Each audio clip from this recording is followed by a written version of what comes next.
DreamHack Open is brought to you by Intel, Corsair, MSI, and Monster Energy.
Day 1 of DreamHack Open Fall.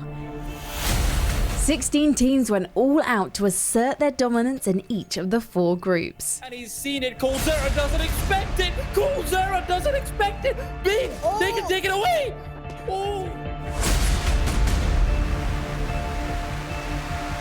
Oh, looking for the fight. Oh, the quick switch almost cost him. It might be time to bail out, but Nico goes aggressive. 1-for-1 trade on the ramp.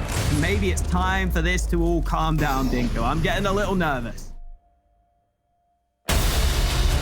With up to 3 matches playing out on stream at once, some, like Vitality in their match against Mousesports, made quick work of demolishing their opponents, while a certain Danish derby kept us guessing until the bitter end. This is map number 1, this is Heroic's map pick, and Astralis have brought us to map point again. There was blistering action across 19 maps and a whopping 533 rounds, Astralis and Heroic playing 105 of them. But we've only got 2 minutes to break all the action down, so pay attention.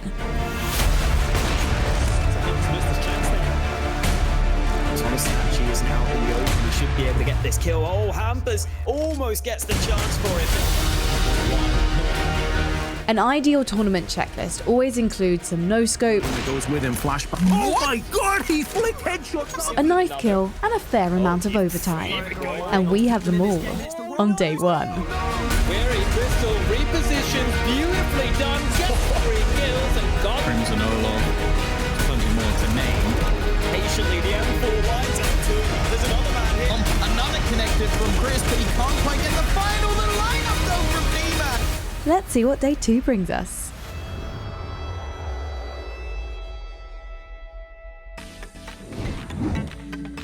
Welcome, ladies and gentlemen, to DreamHack Open Fall 2020. Day 2 has dawned and is certainly ready to turn up the heat, as today we begin bidding farewell to the bottom of the pack as it is elimination time. 2 names who we won't be saying goodbye to anytime soon, of course, my wonderful analyst, Potter and Maniac. Guys, absolute pleasure to have you back here joining me. Maniac, we had an incredible matchup, to say the least, to be ending out yesterday with. I'm hoping your heart rate has dipped a little bit since that one. Yeah, I had a hard time falling asleep. I have to be honest with you. I feel like I needed an hour to calm down, watching some stupid cartoon just to let my brain cool down, because we ended up with Heroic versus Astralis. And if you guys are just tuning in, you haven't seen that game, but after watching today's game, then you need to watch it because it was absolutely insane. It was incredible to be ending out our day with. But Potter, it's promising to be another action-packed day full of Counter-Strike, as elimination time no less today. Absolutely. Elimination time indeed. And, you know, we were just talking about in the green room, I'm looking at these results. We had a lot of Counter-Strike matches yesterday. I mean, just series after series, upsets after upsets. But, you know, today, I think it's just going to get more and more intense.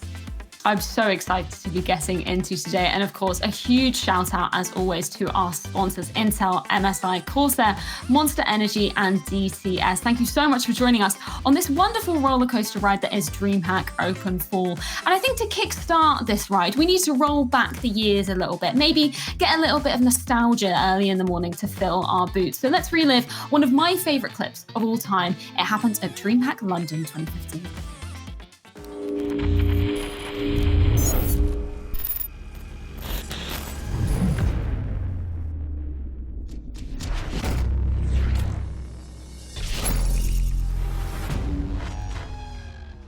DreamHack Open has given us lots of unforgettable memories with remarkable plays and storylines over the years. One of the most stunning rounds, not only in DreamHack Open but in CSGO history, comes from DreamHack Open London 2015. We were obviously one of the best teams in the world on that one. So we were coming as big favorites, even if TSM was in the top 3 as well. TSM was the best team in the world back then with Fnatic. Fnatic was pretty much dominating everyone. TSM were the only one beating them up. So it was like kind of a triangle who beat each other. It was us beating Fnatic. Fnatic was beating Envious, and Envious was beating us. So that was like kind of this drama back then that nobody could actually be the best team. Team Envious and TSM entered the tournament both as favourites and ended up versus each other in the grand final. Envious had a reputation of being masters of the force buy. Why, you wonder? Well, that point wasn't up for discussion after this round. Side, and well, that's what happens when you go around the corner. Happy with Hwanding. Oh, and another one! Oh, and a third! Happy! He could get another one here too, Dupree is like sweating bullets. Happy's gonna get the quad kill in the ace. What is this? I wasn't realize what was happening because, come on, there's a smoke on that one. He killed like 3 or 4 players through the smoke with 1 tap. So Happy was my roommate, and he was literally watching the clip 30 times a day for literally a month. It pretty much got me crazy. It's good memories, but this highlight is probably a bad memory. There are many unbelievable plays in the history of CSGO and the DreamHack Open. This gameplay, however, is not like the others. It is cemented into the history books for eternity. Wait, dude, what happened with that Deagle? Just Deagle, man.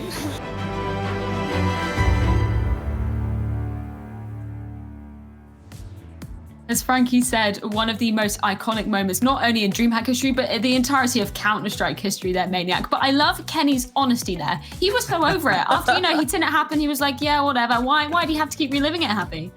Yeah, I can imagine that. I know Happy. I know he could be doing that one. And you know what's really cool as well? We've watched a clip from 5 years ago, and so many of these players are still active right now, still at the top. Yeah. There's longevity in these players. Yeah, how nuts is it, Potter, that happened 5 years ago? I cannot believe it's been that long. Yeah, I can't believe it's been that long either. When you said DreamHack 2015, I was like, Jesus, it's been a long time. But oh man, those are the days, man. Those were the days. Around that time is when all the big money started coming into, all these like huge mansions started showing up on these gamer cribs on YouTube and stuff. So it was an exciting time, and it just kind of illustrated exactly the kind of road that esports and Counter-Strike was taking. Well, moving on to another iconic player in the Counter-Strike scene, we saw him turning up huge against Heroic yesterday. It's Dupree, and he's going to break down some of his favourite moments.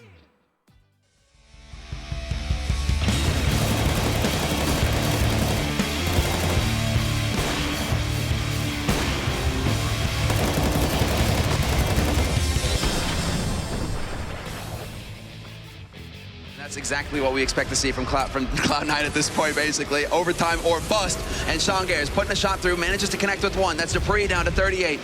But they are going to get control of this A site, Team Dignitas. They've got the smokes down to cut Cloud9 off, and in fact, they're going for huge plays! Dupree!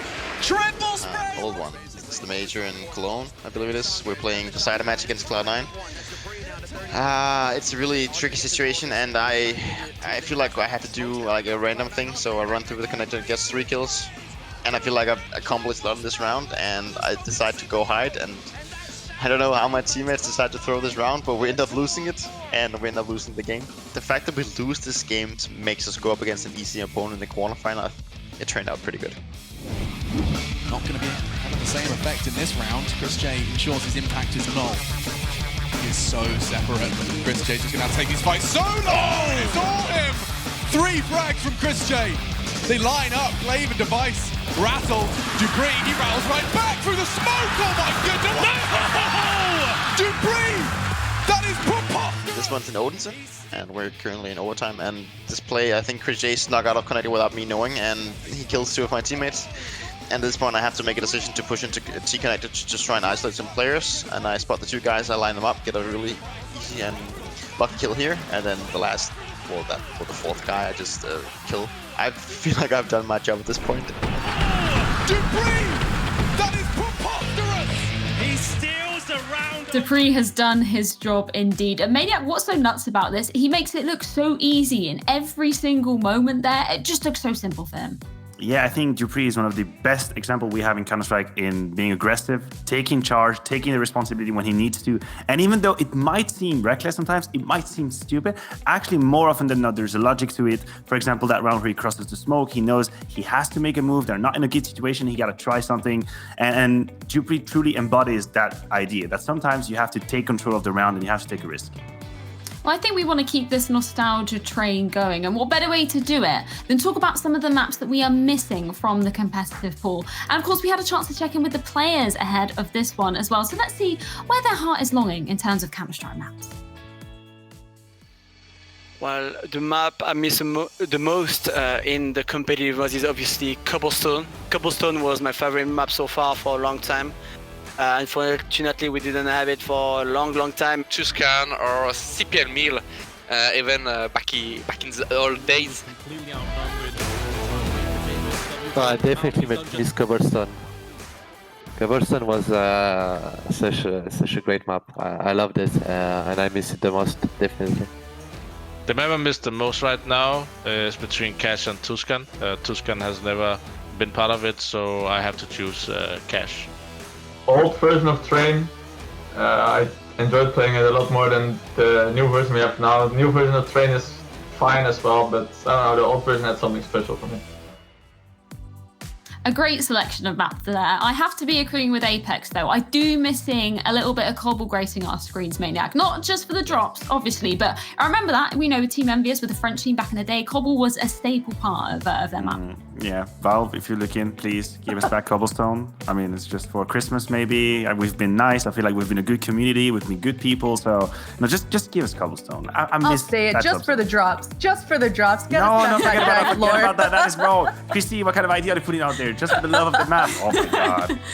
Well, drops aside, Potter, is there any map that you would particularly like to see coming back into the competitive pool? Probably Tuscan or Mill. I mean, one of those, right? Definitely one of those. It was just such an iconic map. I remember, God, I'm very old, but I remember at CPL Winter, like 2003, Team 3D versus like Rival on this map. It was just, it's that old. There's a lot of history behind it, but it's a great map. So I'd love to see one of those two coming back. Well, I think we've had an ample amount of nostalgia to be filling our boots here to start off DreamHack Open 4. So let's get this show really and truly on the road. With so much on the line, it's an elimination match, no less. It's going to be fighting tooth and nail between our first two teams in Heroic and Endpoint. Find out who's going to be taking it after this.